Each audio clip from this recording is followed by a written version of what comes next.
Assalomu alaykum. Kanalimizga xush kelibsiz. Bu galgi videoda biz kontragent hisobotidan davom etamiz.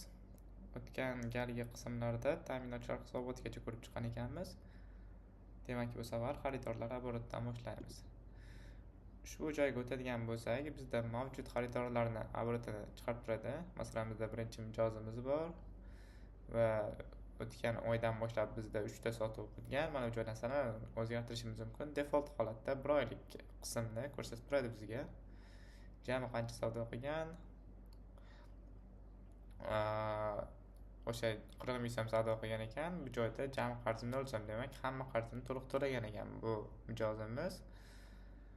Demak, ushbu joydan mana shunaqa serka oborotini olishimiz mumkin. Kerak bo'lsa ma'lumotlarni Excel variantda yuklab olishimiz mumkin. Keyinchalik tahrirlash yoki kerak bo'lgan paytda ishlatish uchun.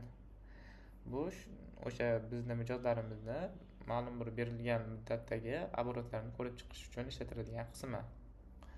Keyingi qismga o'tadigan bo'lsak, xaridorlar hisoboti.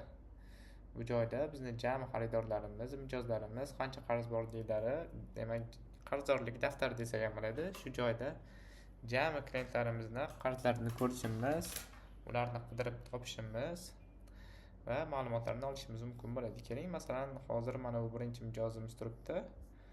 Unga qanchadir miqdorda tovar kirim qilamiz nasiya uchun.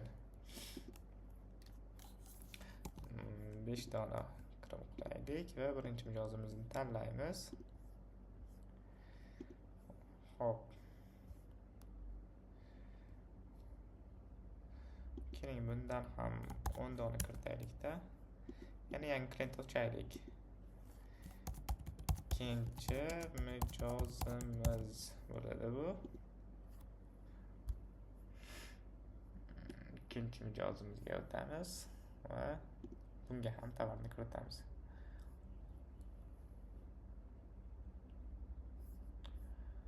Juda yaxshi. Endi xaridorlar hisobotiga o'tamiz va bitta yangilab olsak sahifamizda. Mana 100 ming so'm ikkinchi mijozimizda qarz turibdi, birinchi mijozimizda 30 ming so'm. Xuddi shunaqa bu joydan mijozimizning nomini, telefon raqami bo'lsa, telefon raqamiga qarab turib buni qidirishimiz mumkin bemalol. Va keyingi qismi bularni chop etishimiz mumkin. Mana bu joyda chop etish tugmasi turibdi. Printerimizga qog'oz shaklida chiqarib olishimiz mumkin bemalol. Hop, bundan chiqib ketamiz. Dasturga qayta bog'lamiz. Okey. Xullas, bizda hozir kontragent hisoboti qismi to'liq tugadi. Oxirgi xaridorlar hisobotlarini ham ko'rib chiqdik. Endi keyingi qismda mana bu hisobotlar degan bo'limimiz bor ekan. Shuni bir chekkadan ko'rib chiqishda davom etamiz. E'tiboringiz uchun rahmat.